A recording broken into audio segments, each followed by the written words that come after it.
en estos videos que por supuesto tienen a toda la población en alerta. En este momento tenemos a un invitado muy especial. Él es Enrique Gómez, ex candidato presidencial, en directo desde la capital de Bogotá. Señor Enrique Gómez, le doy la más cordial bienvenida a estas pantallas a esta hora. ¿Cómo le va? Feliz miércoles. Buenas tardes aquí en Bogotá. Saludo a usted, a toda su audiencia. ¿Cómo se encuentra? Muchísimas gracias. Muy bien, empecemos analizando la noticia y todo el contraste que tiene alrededor de que un grupo, si efectivamente se llega a comprobar, sean militares disfrazados de grupo de la disidencia. ¿Qué tiene esta noticia detrás, señor Gómez? Creo que lo primero es la prudencia. Usted sabe que en una situación de conflicto como el colombiano, la desinformación, la mala información, la escenificación son fenómenos casi que diarios en muchísimos municipios del país. Esta es una zona tradicional de una organización terrible como es lo que usted llamó el Clan del Golfo, que se autodenomina Autodefensas Gaitanistas de Colombia. El control de ellos desde la elección de Gustavo Petro en el Alto Sinú ha sido total por el retiro de las operaciones militares ordenado por el presidente. Entonces, pues sí, indudablemente es muy particular cualquiera de las cosas que resulte cierta, porque disidencias o las FARC no han podido operar recientemente en ese territorio, lo han añorado, lo tuvieron durante décadas precisamente para el tráfico de estupefacientes, pero no han podido volver ahí.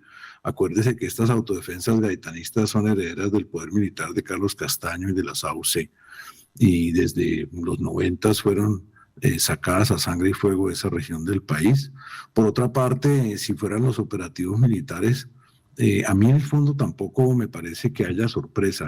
Gustavo Petro se ha empeñado en decapitar el liderazgo de las fuerzas militares, muchas unidades con operaciones en zonas muy difíciles como esta, donde impera la minería ilegal, el tráfico de drogas, de personas, de armamento. Son comandantes que no tienen experiencia operativa.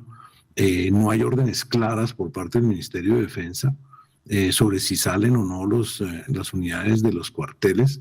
Y hoy en día en muchas zonas como el Alto Sinú, en el departamento de Córdoba o en otras zonas del país, quien ejerce hoy día la autoridad son grupos al margen de la ley, grupos armados muy poderosos. Entonces el desorden que ha propiciado el gobierno pues se está extendiendo obviamente a unos ejércitos, o yo diría que el ejército que más volumen de operaciones se realiza en toda Latinoamérica desde hace décadas. Se está perdiendo precisamente esa disciplina operacional.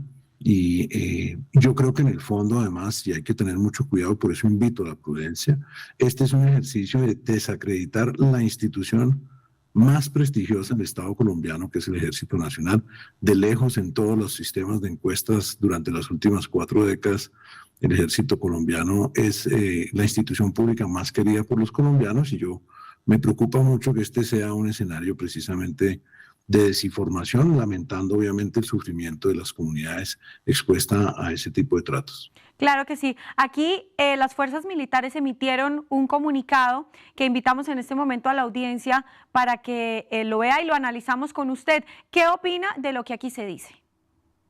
Pues se hace referencia específicamente a un batallón, al batallón Junín, que tiene efectivamente jurisdicción en el departamento de Córdoba, aunque está retirado del Alto Sinú, porque es un batallón que está en Montería, pero normalmente puede haber desarrollado operativos. Yo creo que esa unidad está dentro de los pactos de cese al fuego que Gustavo Petro ha ordenado al grueso de los batallones militares en zonas donde operan estos grupos ilegales. Y se tiene que adelantar una investigación. Obviamente, en el caso específico de una unidad militar en operaciones, debe ir un inspector precisamente para revisar no solo el origen de estas personas, tratar de identificarlas, sino cuál es el marco en el cual se da esta iniciativa operacional, si hace parte supuestamente de una actividad de una unidad militar. Entonces es un proceso que apenas inicia en este momento.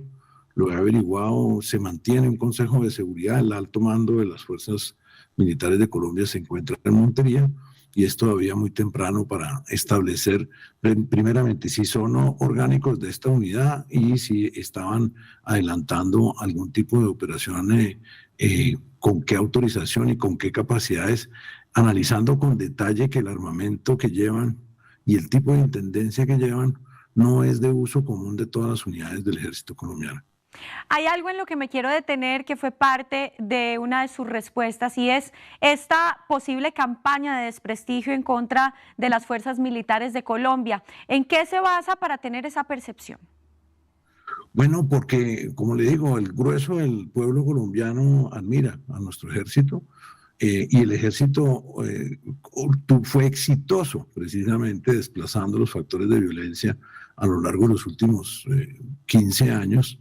Y hoy lo que siente, y me consta personalmente, yo recorro el país en las campañas políticas para elección de autoridades en los entes territoriales, municipios y departamentos, el grueso de la población que está sufriendo hostigamientos de la guerrilla reclaman la presencia del ejército y el ejército no está llegando, el ejército no está controlando los factores de violencia y hay un resentimiento creciente de la población civil por la ausencia del ejército. Y entonces ese prestigio bien ganado de nuestras fuerzas militares se ha venido deteriorando. Y obviamente si usted le agrega unos hechos desafortunados como los que dan cuenta los videos, pues ese desprestigio seguiría acelerando en el marco de una iniciativa clara, propuesta e impuesta por el ELN en las negociaciones que adelanta con el gobierno de Gustavo Petro, de reducir y afectar la capacidad operativa del ejército, lo cual el ministro Iván Velázquez ya ha hecho, reduciendo el volumen de operaciones, restringiendo la compra de combustible y reduciendo el presupuesto general del Ministerio de Defensa y, como lo dije antes, decapitando en una purga masiva la mayoría de los oficiales de insignia, es decir, generales con amplia experiencia del ejército, y ante el retiro además de muchísimos oficiales superiores, mayores, tenientes coroneles y coroneles que se han venido retirando masivamente por el maltrato del ministro Gustavo Petro. Por eso creo que hay que mirar esto con mucha prudencia. No, y esto que usted dice es delicadísimo, porque en calidad de comandante en jefe de las fuerzas militares que tiene, por supuesto, el presidente de la nación, pues aquí sería un tema de que está dando unas órdenes que no venían recibiendo las tropas cuando había otro presidente a cargo de nuestro país. Es un país en conflicto y lo que usted está diciendo es bastante delicado y vale la pena hacerle el resaltado, ¿no? Pues yo no creo que sea una orden de ningún comandante. El problema es que cuando usted puede tener en el ejército colombiano en un día cualquiera del año 35.000 o 40.000 hombres en operación, que constantemente, precisamente por los fenómenos de violencia tan terribles que vive Colombia, pues el control de ese volumen de operaciones requiere oficiales experimentados. Entonces, cuando usted tiene todo ese volumen de personas en el terreno, el control requiere unas habilidades, unas competencias, unas inspecciones que en muchas unidades se han dejado de dar. Lo segundo, un día sí, un día no, el Ministerio de Defensa, el comisionado de paz Danilo Rueda, da órdenes directamente a las unidades en el terreno, lo llamamos las unidades tácticas como este batallón Junín, sobre si debe o no enfrentar o si debe o no salir a patrullar en zonas donde en el esfuerzo que Petro llama paz total se están adelantando diálogos con grupos armados ilegales. Entonces la confusión que ha generado toda esta doctrina no solo se ha experimentado o se ha materializado en un aumento de hostigamientos por parte de la guerrilla y del Clan del Golfo a la población civil, sino que al final del día nadie sabe quién controla el territorio en Colombia y ese es un efecto directo de las políticas de Gustavo Petro de paz total. Y es que esto se podría decir que desemboca en el gobierno de Gustavo Petro, pero el control de Colombia históricamente, por lo menos en las áreas rurales, no se sabe quién lo tiene, ni se ha sabido. Por eso se desarrollan los grupos armados aquí en nuestro país, ¿o no? Pues no se puede generalizar. Yo creo que durante la década del 2000 se logró un avance muy significativo del 2010 al 2018, antes de que se prohibiera la aspersión aérea con glifosato. El país había logrado recuperar muchísimos municipios, la tranquilidad y sobre todo obligar el retiro de grupos armados ilegales a los bosques y a las altas montañas. Uh-huh. Ese proceso viene en un franco deterioro. El reporte de CIMSI de la ONU sobre hectáreas sembradas es abrumador, 230.000 hectáreas sembradas de coca en el país. La realidad es que el gobierno de los Estados Unidos y yo he venido estimando que estamos muy por encima de las 300.000 hectáreas de coca sembradas. Este gobierno prohibió y suspendió cualquier iniciativa de erradicación, lo cual es un aliciente para la presencia de estos grupos armados en donde, como lo vemos, además, no solo ocupan un territorio, sino que combaten entre ellos de manera gravísima, como fue la semana pasada y antepasada en el departamento de Arauca, entre el ELN y las FARC.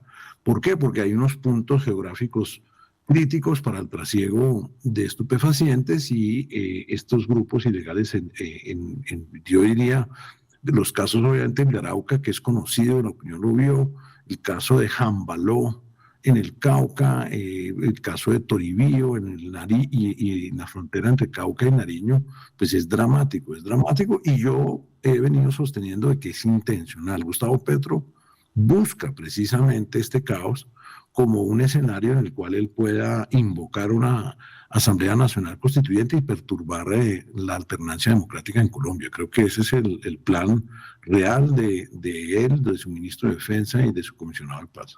Y creo que con estas afirmaciones importantes que ha hecho usted hoy aquí en esta entrevista, pues podemos tener un gran titular. Señor Enrique Gómez, muchísimas gracias por haber estado con nosotros aquí en DNews. Es un placer haber tenido con nosotros unos minutos de su tiempo. Que esté muy bien y feliz miércoles. Estefanía, buena tarde y saludo a toda la audiencia. Muchísimas gracias. Seguimos hablando de Colombia, pero esta vez en temas de educación. Lo que fue